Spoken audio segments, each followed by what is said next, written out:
What's up, everybody? Welcome to the Blacksmith Podcast, where we forge men. I'm your host, Will B. Thank you for joining me. Um, I'm gonna finish my reaction to this lady, Jennifer Lewis. If you haven't seen part one, I'll put the link to the video in the description. But please go back and watch part one because this interview with her is like insane. Um, and yeah, I'm gonna jump right back into it. So let's do it. You took every right from your children. Once again, there would be no social security and pensions and rights. This thing has said you will never have to vote again. All right. Again, hopefully you have watched part one to this. If you haven't, stop watching this and go watch part one, or it won't make sense. All right. She said we took every right from our children. That is false. What right did we take from our children? That is false, right? Donald Trump's not even in office yet. She's lying to you. She's creating a false narrative. And this generation, this day and age, we can just say stuff and expect people to just believe it. And again, she ought to know better because she's 67 years old. She ought to know better than to just say stuff. And then she said, you'll never have to vote again. When did we change our whole republic democratic republic system at the national level? We didn't. When did we change our democratic level at the local level? We didn't. You will still be voting for delegates in the House of Representatives, right? Or representatives. You'll still be voting for senators. You're still going to vote for presidents. You'll still be voting for judges. I don't know what she's talking about. District attorneys. She is just saying stuff. So stupid. He's going to be in charge of the military. We have fucked up. End of story. Such a filthy mouth. You don't think it was a simple situation of looking at the economy? The man was in charge of the military already for 4 years. We did not go out shooting people in the streets. And see, this is where she has really messed up. This isn't the 1960s where you grew up, right? This isn't the 1980s where there was one narrative on TV because there was one major news network. This is 2024, the age of social media, right? So you have a lot of folks like myself that are just independently getting onto YouTube, Rumble, Instagram, TikTok, and other platforms like Fanbase or whatever, and we can tell you our opinion on it. We can look up, we can, so you can have another opinion. We can bring facts, right? Because we can show the articles on the screen and we can react to the dumb stuff they say and show you that they're just telling you false information. And then also, has she ever served a day in her life in the military? I have. We didn't shoot people in the streets. We weren't given the authority to do that. Plus, all of us are not just walking around wielding guns. Some of us, like, if you're not deployed, your job is like a 9 to 5. If you're a cook, you go to the galleys and you cook 3 times a day, 2 times a day, and then you go home. If you're an air traffic controller, you tell planes cleared for takeoff, cleared to land, and then you go home. So what is she talking about, right? Looking at inflation, looking at Hold on, let's get all that he said. End of story. Let's get you it all. don't think it was a simple situation of looking at the economy, looking at inflation, looking at crime and saying, excuse me, providing and protect. And as men, that's what we want. And as a result of that, I mean, I voted for her. I wasn't voting for him. But speaking to men who felt differently, they didn't think about Roe v. Wade. They didn't think about stuff. They thought about the economy, money in their pockets, and safety in the streets. All right, before she moves her lion lips, did you hear what Stephen A did? He took it from a man's perspective. And men, that's what we have to do. We have to always look at things in a traditional sense, because you can't turn off your biology. You are there to protect and provide, right? So you have to provide. You have to provide resources to your family. And in this election, if one party was talking about dropping inflation, that's going to allow what you already provide to stretch further. If they're talking about the price of groceries and gas and the essentials, utilities, and things of that nature, energy prices, yeah, we want to protect and provide, right?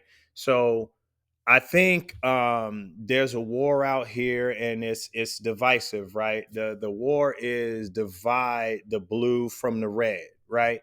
Divide the blue from the red. And the problem really is that people aren't thinking. They're not thinking logically, right? I heard a guy one time on YouTube say the truest thing I had ever heard about voting for which party he was voting for. And I was just mind blown that more people couldn't be honest and just say that. Or maybe they don't know, right? He said, you know what? It's really not that hard, right?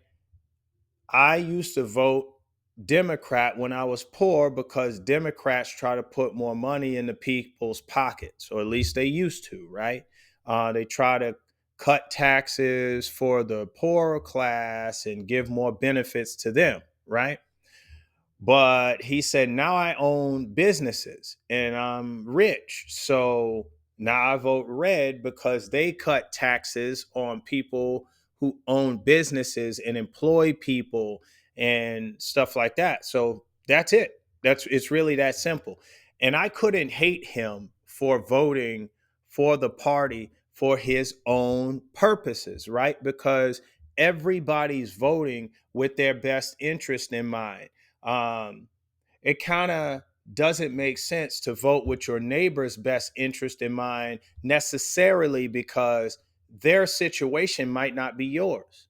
Maybe you own a business and the taxes can really help you. If the red party cuts taxes on business owners, maybe you can get another truck, maybe you can get another computer, maybe you can hire another employee. Maybe your neighbor works a 9 to 5 and they're not running a business, so cutting taxes on the rich and stuff like that, or business owner, would not be the best thing for them. Maybe they're voting blue because of the more benefits aspect for them, right? So you have to understand people vote with their best interest in mind. And you what is really harmful is what she is doing, right? She is saying they voted to allow your young girls and your families to be attacked. In the first video she said that, right? That's not what you're doing. You might only like one aspect of what someone says, and in whatever party, and that may tilt the scales for you to vote in their favor. This is why they say don't talk politics and with your family and friends if you want to keep them family and friends and friendly, because people just go insane over it and it's stupid. Oh, so you're pro-choice? No, I'm not. I only like cutting taxes for business owners. I don't care for all this stuff. Or you're pro-life or whatever the issue is. You might only like one thing, and that's enough for you to vote who you vote with for. And that's what intelligent people will be able to understand, and not go insane and off the rails like this. Anyway. Oh, listen. It couldn't have been as simple as that. First of all, Oh, one last thing. I think Stephen A is lying. I think because he just gave the logic to why most men would have voted the way they voted. There's no way you could bring all that logic in and then say, I voted for her, I wasn't voting for him. If she was not, if he was saying all the stuff and promising all the stuff you just said most men would have thought about, you didn't vote for her. Stop lying. You got a show and you have fans and you have a reputation to keep up. and because of your skin tone, you're supposed to vote for this woman. Please, I don't think he voted for her one bit. But that's my thought. Do you see women breaking in people's houses? Do you No, no. see women shooting each other in the streets? They voted because they voted for Trump because, oh, I hate saying his name. They voted for him because they hate themselves and they see this thing as powerful. Y'all see my shoulder dropping. You knew it was coming. All right. First of all, remember, she's an actress, right? So maybe this is kind of an act that she's putting on. She looks like she's not just speaking straight like Stephen A is, like I am. Look, oh, her lips are jumping in angles and stuff to the side of her face. It's like she thinks she's on set or something. And if that's what she's doing, I mean, maybe it really has gotten to her over the years. I don't know. Um, anyway, she's not on set. She's supposed to be talking straight about this issue. And people didn't not like themselves, so they voted for him. That's stupid. I don't know. That he's going to move mountains for them and make them rich. And unfortunately, black men, they want a man. They were saying, I'm voting for the man. Well, we going to see about that. And don't think we're all not at fault. All of us. We went to our jobs and came home and sat on the sofa and watched movies of destruction. What is with her going from 0 to 60 in 2.5, right? She'll say a comment, yeah, wow, they like Reese's peanut butter cups. But what's with the ice cream around it? Like, what's wrong with her? All right, I know that was a stupid analogy, but like, what's wrong with her, right? It's like she thinks she's on set still. You're not on set. And guys, here's the thing, pay attention. This is what they're feeding society right here. And it's not enough of us like Stephen A did right here that says, no, I think this is what the common man was thinking about, right? Not enough of us are getting online and talking about our actual stance. So women like her, like The View, The Real, The Talk, all of the women are telling the world what we think, what we say, because we're not doing it. Social media gives us a platform. And that's why I'm building a community over here, because men need their voice out there. They need to stop putting women online to talk for us. She doesn't speak for all of us. She doesn't speak for some of us. We don't we don't dislike ourselves, and that's why we voted for somebody. We're not all at fault. Fault for what? The man won the popular vote. Well, how are we all at fault for what? Democracy? Let's keep it rolling. Let's hear some insanity and then I'll pause it. Superman, Batman, the end of this, Armageddon. Well, all of that social consciousness has brought us here. So now, like I said, Lex Luthor is finally in the fucking White House. What are you going to do about it? So let me transition back to you. What a filthy mouth. Listen to how she talks, right? The woman hates men. Just listen to her. She hates men. Uh she hates men. She almost implied, I can't she voted for the man. She implied that men voted for Donald Trump because they didn't want a woman, basically. She said they wanted a man. So right, they wanted the man. So if that was a man's prerogative, if that was his preference that he wanted to be led by a man, that's his preference, right? Um, and he can vote that way. Some people might have voted for him because he's white. They'll never admit that to you, but that's their preference and it is their right. And as policemen, as military, you are a citizen on patrol as a cop, right? Or as military, you are protecting freedoms domestically, internationally, worldwide for everybody in this country. Everybody.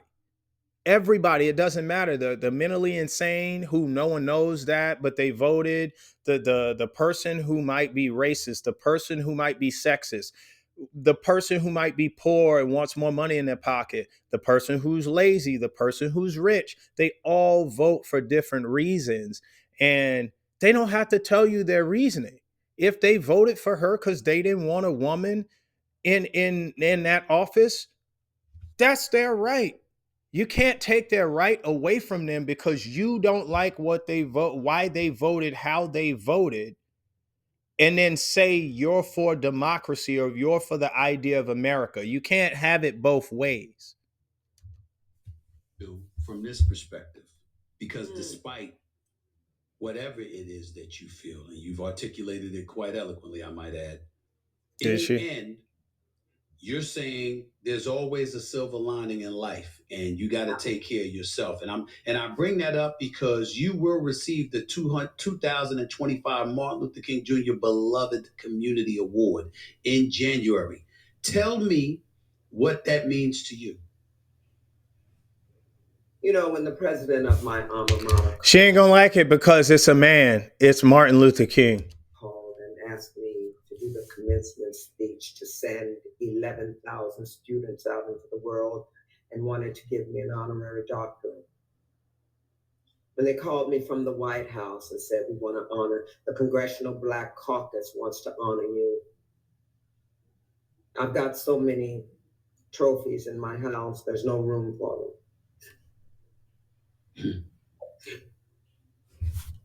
Well, This woman wants you to believe that when you walk in her front door, you are literally stepping on trophies. Going up the stairs, you're going to slip and bust your schmagegi because you're going to fall on a trophy. Um, on the bed, there's trophies. In the sink, there's trophies. Who has that many trophies? Come on. Denzel Washington doesn't have that many trophies. Like, I'm sure he has a lot, but come on, listen to what she's saying. And look at how her eyes keep going. Are you paranoid? Who is somebody in the bushes back there behind you? Like, what's wrong with this lady? when Dr. Bernice King called me, I got over 1 million subscribers on YouTube All right, hold. without All right, ever even showing my face, and I got all of these awards right here. And I'm inviting you to a I've completely actually free seen this training where guy's you get a sound. videos. All right, Take your time. Take your please time. think about what you're gonna say. Please, God. wow. Yeah, well, I told her, I'm not going to say I don't deserve this award, but there's so many others that do more than me. Well, baby, she sat me down. She said, I've watched you over the years.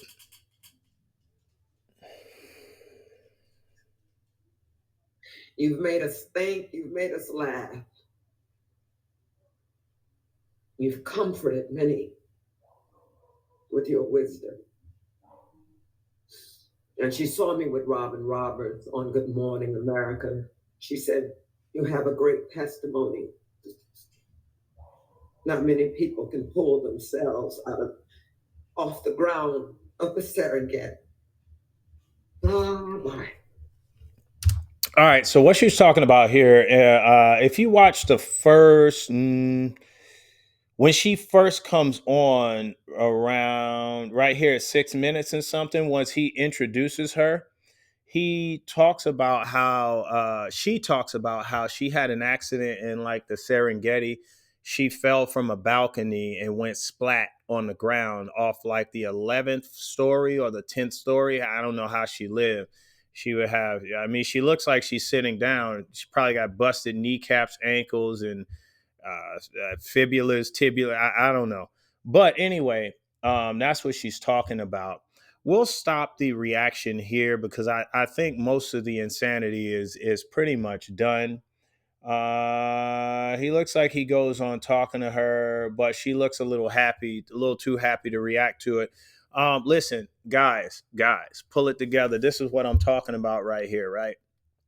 Um, this is what we get nowadays, right? And here's why there's such an issue between men and women in marriages, right? I don't really give relationship advice on camera for the sailors and the young guys that come to me for advice.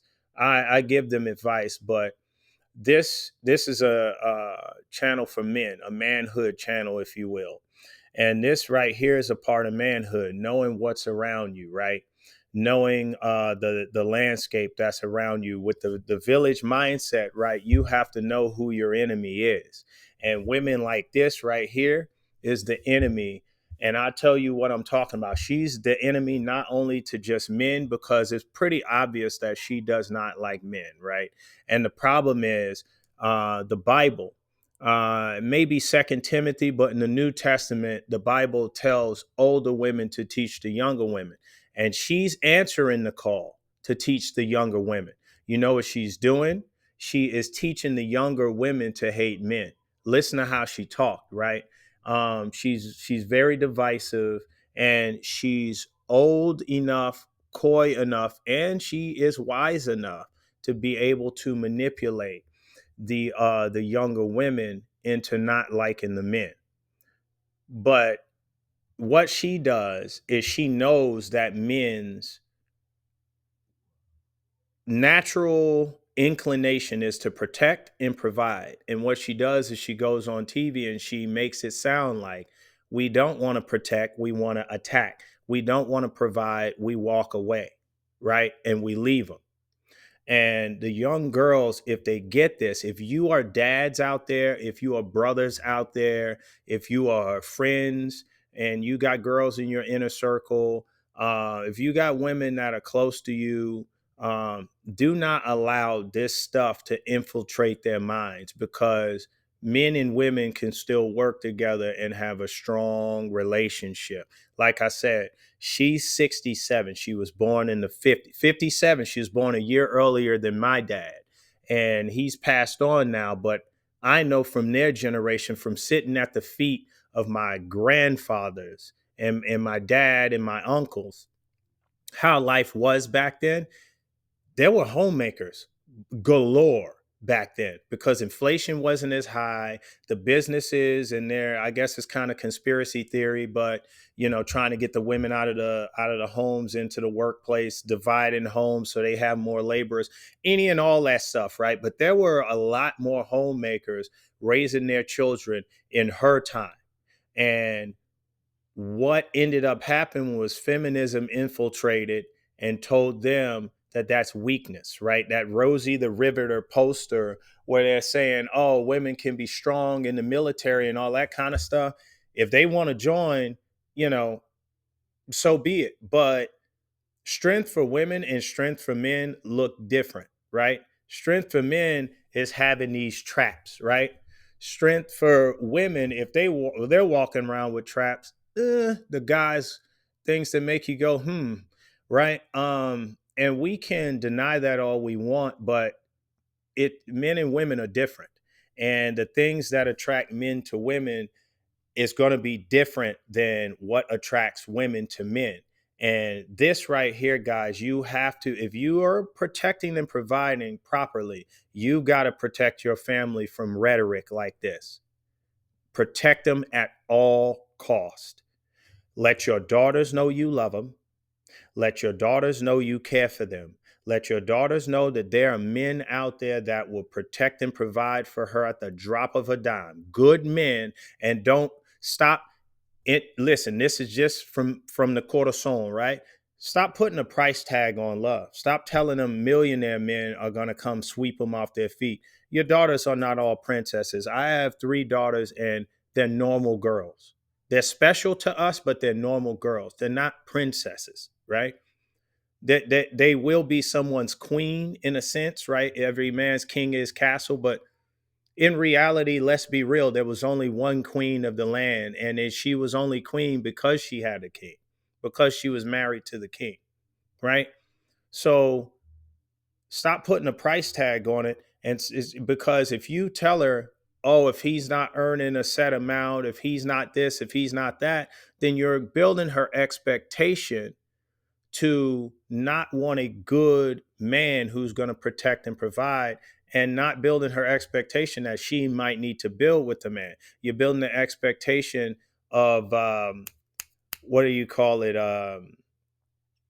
Where they just entitlement. That's what you're building, right? Entitlement, right? Anyway, guys, that's enough for this reaction video. Uh, Hit that like button. Subscribe to the channel if you like this. Leave a comment and let me know what I did right, what I did wrong. This is the second reaction video from me, and the blacksmith is closing up the forge. Y'all have a good night.